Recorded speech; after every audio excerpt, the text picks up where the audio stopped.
Itinuro ni Kinnan ang kanyang daliri at naglabas ng apoy, at sa isang sigaw, isang naglalagablab na apoy ang bumalot kay Yun Zhongyu. Pinagpawisan ng malapot si Yun Zhongyu nang makita ang Huadaw Immortal Flame ni Kinnan. Nang makitang hindi niya kayang labanan ang apoy ng kalaban, agad na naglaho si Yun Zhongyu. Pagkatapos ay mabilis siyang lumitaw sa tabi ni Gong Wuhua at sinabi kay Kinnan, "Hindi ko inaasahan na mayroon kang ganyang nakakatakot na apoy." Pagkatapos ay nagtanong siya, "Maaari kayang ikaw si Zuya ng Luminous Flame Tribe o si Zhu Qilin?"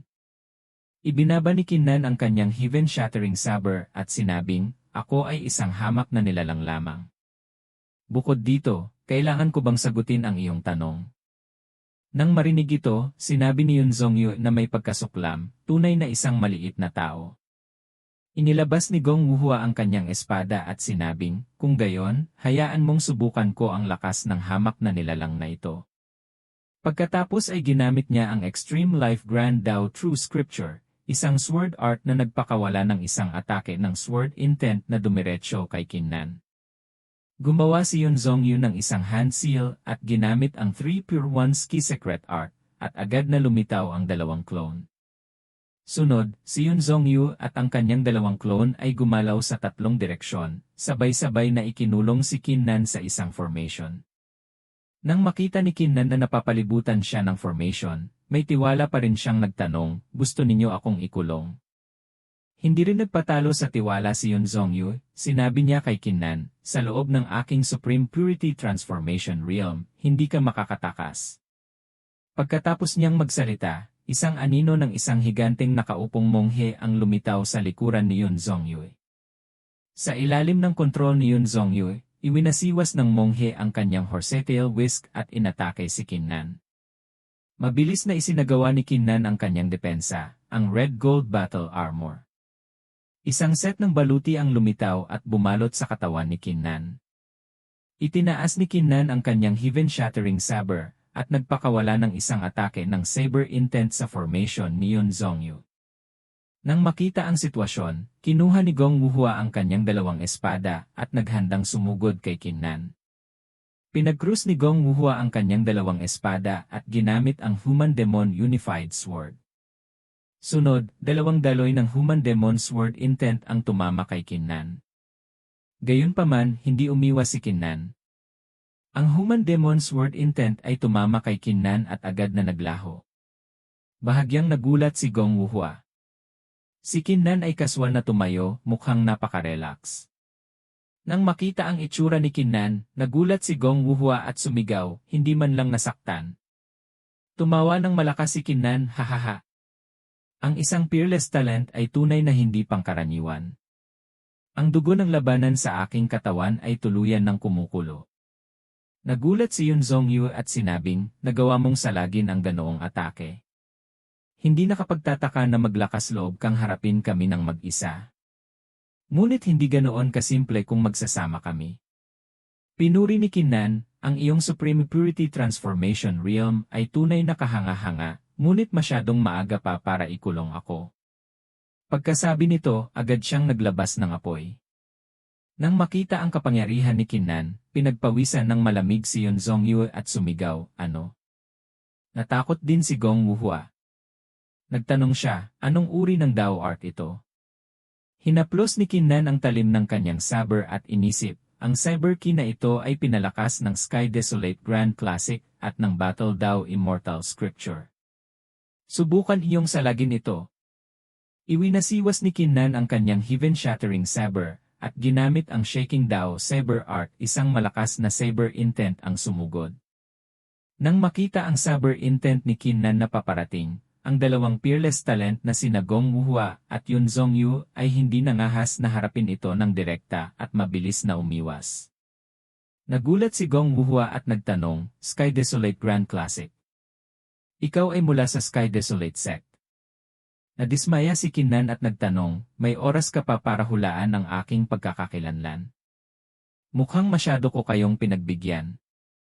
Pagkasabi nito, lumitaw ang Great Dao Tree ni Kinnan. Itinutok ni Kinnan ang kanyang saber kay Gong Wuhua at sinabing, "Gong Wuhua, kanina ay sinalag ko ang iyong Human Demon Unified Sword.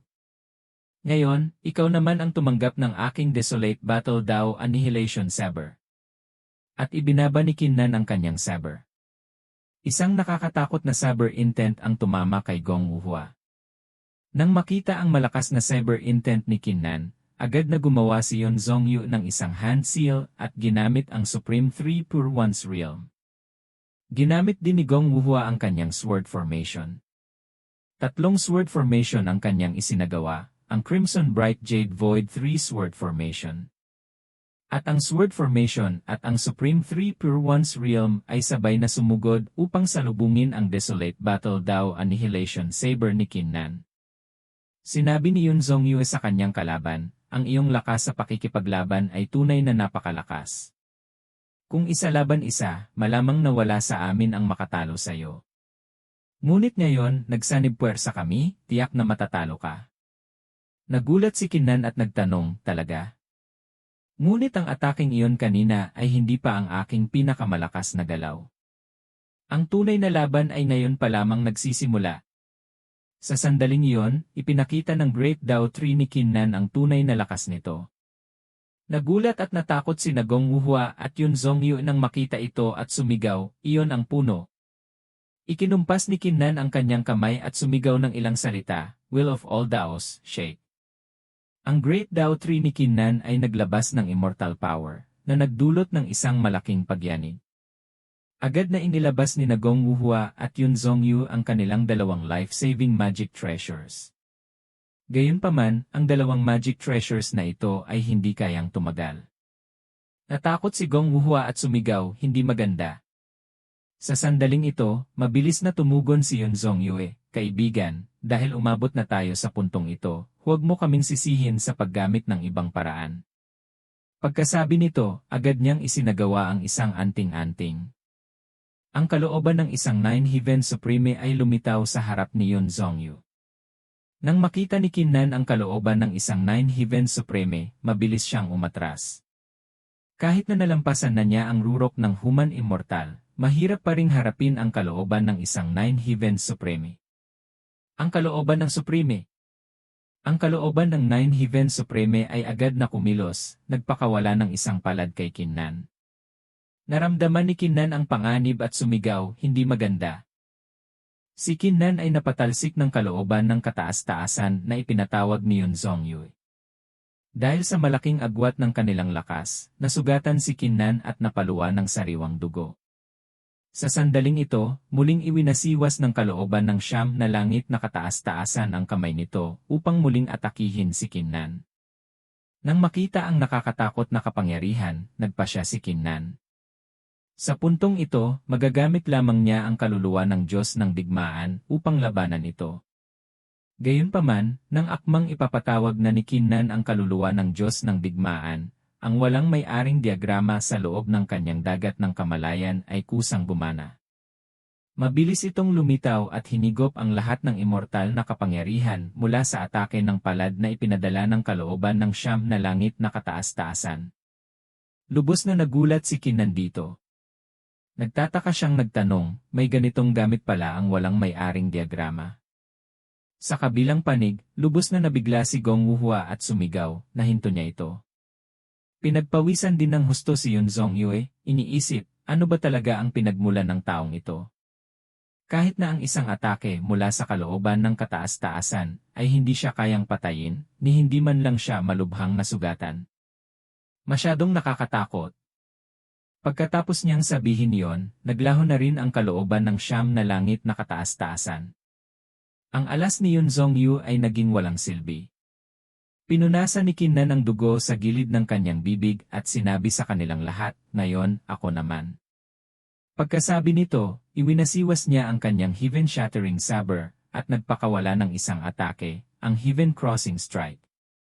Nang makitang papalapit si Kinnan, mabilis na kumuha si Yun Zongyu ng isang anting-anting at isinagawa ito. Agad na isang harang pang-espasyo ang bumalot kay Gong Wuhua. Sinabi ni Yun Zongyu sa kanya, hindi na tayo maaaring magpatuloy sa paglaban. Mauna ka na, ako ang haharang sa likuran. Dahil sa epekto ng anting-anting, hindi makalaban si Gong Wuhua. Sumigaw siya, Munting Yu. Agad na inilipat si Gong Wuhua ng anting-anting ni Yun Zongyue sa ibang lugar. Pagkatapos, lumingon siya kay Kinnan at walang pag-aalinlangang ginamit ang isang nakamamatay na galaw, ang ipinagbabawal na sining na, 3 pure ones become void. Nang makita ni Kinnan ang ipinagbabawal na sining ni Yun Zongyue na papalapit, nanatili siyang kalmado. Madali niya itong pinawalang bisa at sinabi sa kanya, huli na ang lahat. Isang apoy ang biglang bumalot sa katawan ni Kinnan, at dahil sa epekto ng pagtalbog, tumalsik si Yun Zongyue. Itinapak ni Kinnan ang kanyang paa sa lupa at ginamit ang Dragon Taming Art, Great Dragon Crosses the Heavens. Isang itim na dragon ang pumulupot sa katawan nito, at sa huli ay malakas na ipinalo ang buntot nito kay Yun Zongyue. Nang makita ni Kinnan na natamaan ang kalaban at walang lakas na bumagsak, iwinasiwas niya ang kanyang kamay at sumigaw, walang may-aring diagrama. Agad na isinagawa ng walang may-aring diagrama ang pagbabawal nito. Isang malakas na puwersa ng pagsipsip ang lumabas. Sa pagkakataong ito, sinapit din ni Yun Zongyue ang parehong kapalaran ng mga henyo noon, hinigop at tinunaw ng walang may-aring diagrama.